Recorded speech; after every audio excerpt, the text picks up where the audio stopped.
Agustín Laje prendió fuego todo en Neura tras el histórico discurso de Milei en Davos. Habló en el cuartel general del wokismo.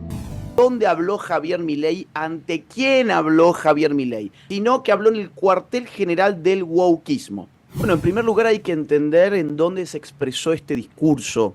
Yo no sé si la gente conoce en profundidad qué es el Foro de Davos o qué es el Foro Económico Mundial, pero es un buen punto de arranque. El Foro Económico Mundial se creó en 1971 a instancias de un apoyo de lo que hoy conocemos como Unión Europea a un joven economista alemán llamado Klaus Schwab, que en ese mismo año había arremetido contra Milton Friedman, o sea, uno de los referentes intelectuales del liberalismo contemporáneo, en un paper que se tituló Stakeholder Capitalism, o sea, algo así como capitalismo de partes interesadas, que desde el arranque el Foro Económico Mundial no es una institución del capitalismo de libre empresa, cosa que en redes sociales incluso actores políticos nacionales de relativa envergadura asumieron como tal simplemente porque ahí se aglutinan las empresas más importantes del mundo. No, su ideología política y económica no tiene relación con las ideas políticas de los libertarios, primer punto. Segundo punto, en los últimos años el Foro Económico Mundial ha venido avanzando con especial énfasis un concepto llamado gobernanza global, la idea de que los estados nacionales no se pueden gobernar a sí mismos en el contexto actual y que debiera aparecer un nuevo sistema donde las decisiones se tomaran por fuera de las naciones.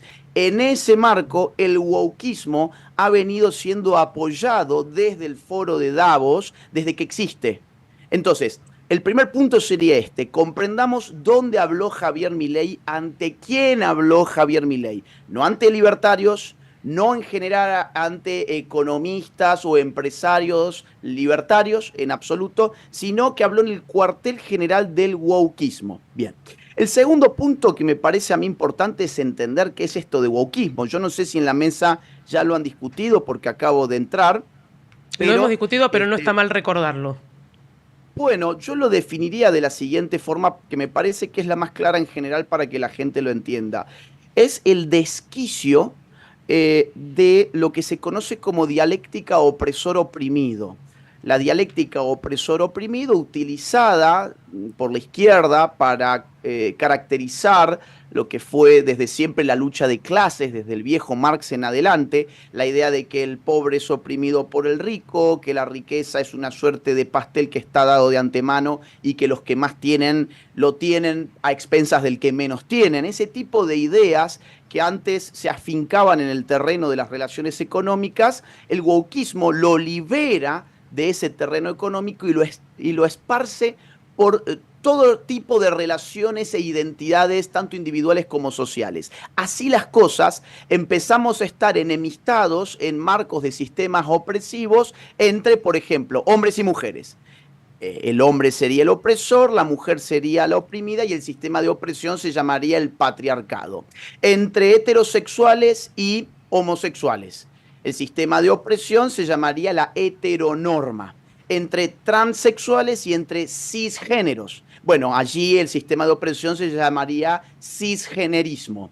O, por ejemplo, entre blancos y negros, el sistema de opresión se llamaría racismo. O entre gente de origen indígena y gente de origen europeo, allí la opresión se llamaría neocolonialismo. Incluso entre gente agraciada y gente fea, el sistema de opresión se llamaría belleza hegemónica. Más aún, entre gordos y flacos. Esto parece un disparate, pero ya las universidades, por ejemplo, en Estados Unidos, muchas de ellas tienen centros de fat studies donde han impuesto la terminología de la gordofobia. Habría un sistema de opresión donde los gordos son oprimidos por los flacos. Y así en general hasta el absurdo. Incluso si lo analizamos en términos de especie, el ser humano como tal oprime a la madre tierra o al medio ambiente o a la Pachamama en un sistema de opresión que se llama especismo. ¿Qué logra la izquierda con esto? Logra diseminar los conflictos políticos en el seno de la sociedad civil para distraernos de la verdadera contradicción política, que no es la del hombre con la mujer, la del homosexual con el heterosexual, la del negro con el blanco y así sucesivamente,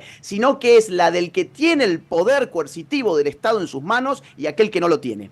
Esa es la divisoria fundamental de la cual uno se tiene que cuidar, pero el wokismo logra invertir la ecuación. Ahora, la sociedad civil está peleada entre sí porque hay relaciones de opresión por doquier, dentro de la empresa, dentro de la familia, dentro de las iglesias, dentro de la escuela, dentro de la universidad, pero ya no hay más relación de opresión entre el ciudadano y el político, porque ahora el político, que es quien tiene el poder del Estado, es el garante de la liberación de todo este conjunto de tribus minoritarias supuestamente oprimidas. Por eso Milei hoy indicaba que el wokismo lo que genera es un agigantamiento del tamaño del Estado, porque necesita además un derecho especial para cada tribu para poder liberarla de un sistema de opresión que se supone como existente. Eso es el wokismo en 2 minutos, y contra eso arremetió hoy Javier Milei.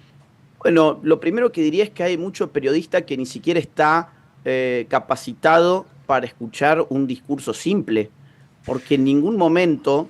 Yo he visto algunas de las repercusiones y la verdad que son lamentables, porque ponen en boca de Javier Milei cosas que Javier Milei no dijo. ¿Cuál es la visión de Javier Milei? Es la pregunta frente a estos desafíos.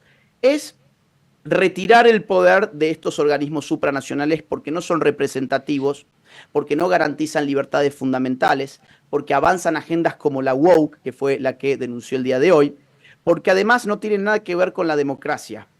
El sistema de gobernanza global por naturaleza es antidemocrático porque opera por sobre los pueblos, no desde el pueblo con regreso al pueblo, sino que va desde una élite global que nadie eligió hacia los pueblos. Entonces, ¿cuál es la visión de Milei? Es, oigan, estos organismos que los creamos después de la Segunda Guerra Mundial deberían limitarse a hacer poquitas cosas, pero bien. Por ejemplo, mediar en conflictos bélicos, por ejemplo, garantizar la seguridad en el mundo, por ejemplo, velar porque no estalle una bomba nuclear, ese tipo de cosas, adelante, ayuden con eso. Pero el problema de estos organismos es que cada vez han multiplicado más sus áreas de influencia, y si hoy hace lupa uno en la ONU, va a ver que todos los organismos especializados de la ONU son réplicas de los ministerios nacionales. O sea, tenemos dobles ministerios, por ejemplo, un ministerio de cultura. Bueno, tenés a la UNESCO, un ministerio de niñez, tenés a UNICEF, un ministerio de economía, tenés Banco Mundial, un ministerio de salud, tenés la OMS,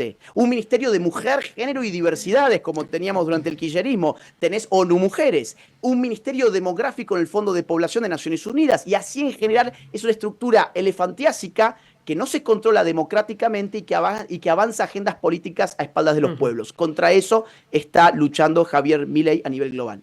El escritor y director de la Fundación Faro participó de una entrevista para Neuromedia donde opinó sobre el brillante discurso del presidente en el Foro Mundial de Davos. El mandatario realizó un fuerte descargo contra la ideología woke y consideró que es la epidemia que hay que curar y el cáncer que hay que extirpar.